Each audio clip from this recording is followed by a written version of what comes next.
आजचा सब्जेक्ट थोडासा वेगळा आहे. आत्तापर्यंत रिझनिंगचे टॉपिक वगैरे वगैरे सगळ्या गोष्टीबद्दलची तयारी कशी काय करायची याच्याबद्दलचं सगळं नॉलेज तुम्हाला त्या यूट्यूबच्या वेगवेगळ्या व्हिडिओमधून भेटत राहतं. पण मूळ मुद्दा काय आहे की प्रत्येक स्पर्धा परीक्षेमध्ये मी शब्द वापरलाय स्पर्धा परीक्षा कॉम्पिटेटिव्ह एक्झाम, ती गव्हर्नमेंट किंवा प्रायव्हेट अशी कुठलीही असू शकते. बरोबर आहे. ती एज्युकेशनल पर्पजसाठी असू शकते, जॉब पर्पजसाठी असू शकते, गव्हर्नमेंट जॉब पर्पजसाठी असू शकते, हायर स्टडीसाठी असू शकते, अशी कुठल्याही स्टडी याच्याबद्दल असू शकते.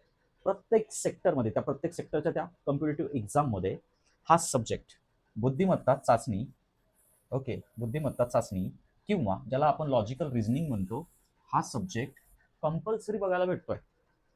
बरोबर आहे, कंपल्सरी बघायला भेटतोय. का असेल रे?